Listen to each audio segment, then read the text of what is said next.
ప్రభువునందు ప్రియులకు యేసుక్రీస్తు నామములో శుభములు తెలియజేయుచున్నాం. ఈ దినం హెబ్రోన్ క్యాలెండర్ వాగ్దానము, నా ప్రార్థన మందిరములో వారిని ఆనందింపజేసేదను. యెషయా 56:7.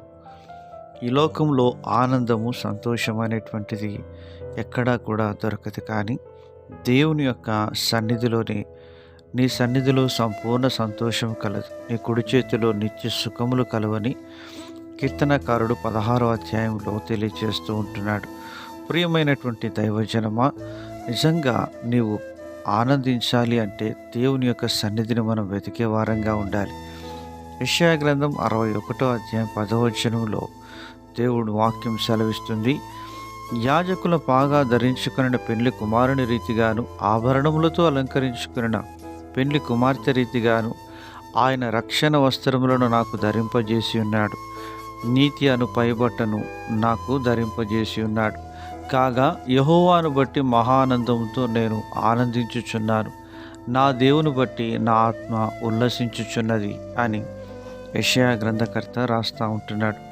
ఈ లోకంలో మనకు దేవుడిచ్చినటువంటి గొప్ప రక్షణ ప్రభువైన యేసుక్రీస్తు వారి ద్వారా దేవుడు మనకు ధరింపజేసినాడు. గలతీయులకు రాసిన పత్రిక 3వ అధ్యాయం 27వ వచనములో, క్రీస్తులోనికి బాప్తిస్మం పొందిన మీరందరూ క్రీస్తును ధరించుకొని ఉన్నారు అని పౌలు గారు గలతీయులకు రాస్తూ సెలవిస్తూ ఉన్నాడు. ప్రియమైనటువంటి దేవుని ప్రజలారా, ఇటువంటి రక్షణ వస్త్రాన్ని దేవుడు నీకు ధరింపజేసిన విధానాన్ని బట్టి ప్రభువుకు మనము కృతజ్ఞతాస్తుతులు చెల్లించబద్దులమై ఉంటున్నాం. ఆ రక్షణ వస్త్రమే ప్రభువైన యేసుక్రీస్తు వారు. అటువంటి రక్షణ వస్త్రాన్ని నువ్వు కలిగి ఉంటున్నావా?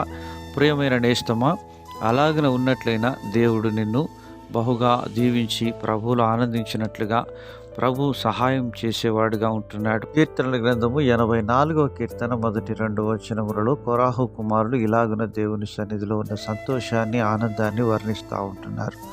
సైన్యములకు అధిపతి యెహోవా, నీ నివాసములు ఎంత రమ్యములు! యెహోవా మందిర ఆవరణములను చూడవలెనని నా ప్రాణం ఎంతో ఆశపడుచున్నది, అది సొమ్మసిల్లుచున్నది.